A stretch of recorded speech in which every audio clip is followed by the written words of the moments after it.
Bonjour et bienvenue sur la Trading Touch. Je vais essayer de vous expliquer en quelques mots ce qu'est le swing trading. Alors le swing trading, c'est un style de trading à part entière.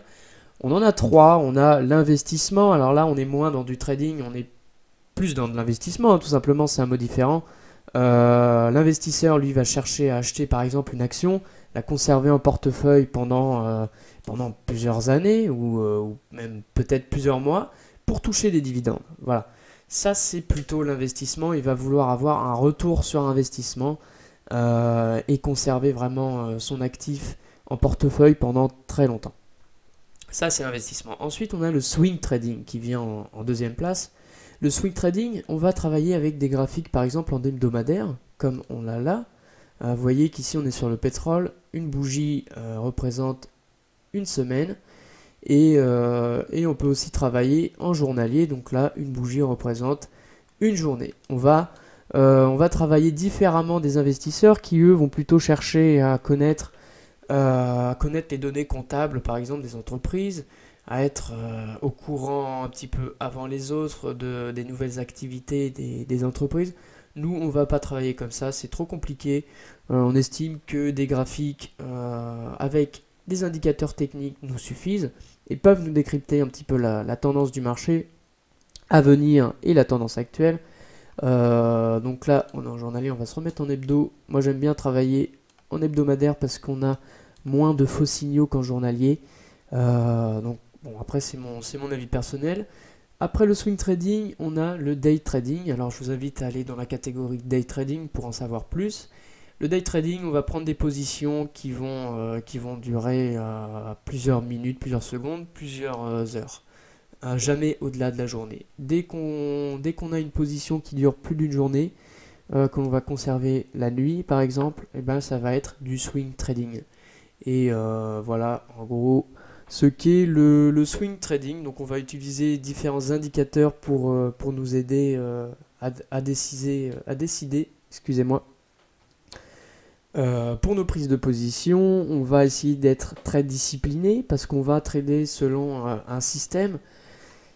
Le piège qu'on peut avoir chez des débutants, c'est de se dire tiens, je pense que ça va baisser, je vais essayer de vendre, voilà. Non, c'est pas comme ça que ça marche. Il faut en être sûr, il faut avoir des bonnes indications, que votre système, votre analyse technique vous dise que ça va baisser ou alors que ça va monter. Il faut savoir que la réaction du marché est différente de celle du marché à court terme, c'est-à-dire qu'on va avoir des configurations techniques qui vont porter leurs fruits, qui vont être profitables en swing trading, et particulièrement en données hebdomadaires. Par exemple ici on a une avancée bloquée, vous pouvez voir. Alors il y a une vidéo là-dessus hein, dans les chandeliers japonais. Et ça, ce type de configuration peut être très puissante en swing trading, mais je porte un petit peu l'accent là-dessus. En day trading, ça va être beaucoup moins efficace. On va avoir des bougies, on va avoir par exemple un engouffrement, un avalement, et par derrière, on va repartir à la hausse. En day trading et en swing trading, on va pas tout à fait travailler de la même manière. Là, on va travailler avec des outils plus simplistes. On va essayer d'avoir des graphiques assez épurés. Méfiez-vous de ceux qui vous montrent des graphiques plein de lignes, plein d'indicateurs.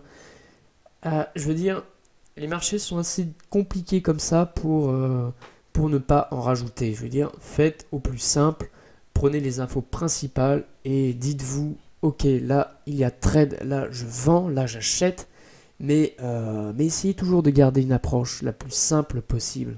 C'est vraiment un conseil que je peux vous donner.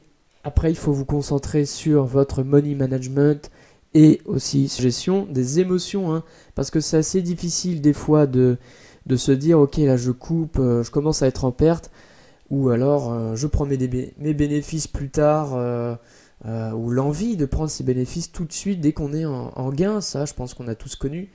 Apprenez aussi à gérer vos émotions, à placer vos ordres stop et vos ordres limites, et une fois que vous les avez placés, vous dites ok je touche plus à rien. Comme ça vous laissez faire le marché et vous verrez que les biais psychologiques seront moins présents. Alors après je dis ne pas toucher à vos stops et à vos take profit, Ne touchez pas à vos take profit, en principe il vaut mieux pas, mais par contre vos stops vous pouvez les bouger, c'est-à-dire que là si je vends, le marché baisse, je vais avoir mon stop vers là, je vais bouger mon stop pour sécuriser mes gains en fait, tout simplement, c'est-à-dire que mon seuil de perte sera de plus en plus bas. Si le marché revient toucher ce seuil de perte, ma position sera coupée, il n'y a pas de problème, j'aurai fait des bénéfices ou alors je serai sorti flat. Ni perdant ni gagnant.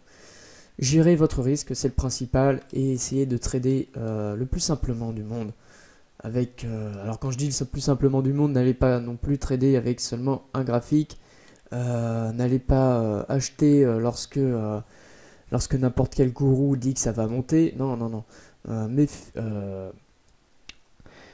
Concentrez-vous sur votre système et non pas sur celui des autres non plus, et essayez de garder des choses simples et claires qui seront plus efficaces que plein d'indicateurs farfelus sur votre graphique auxquels vous ne comprenez rien.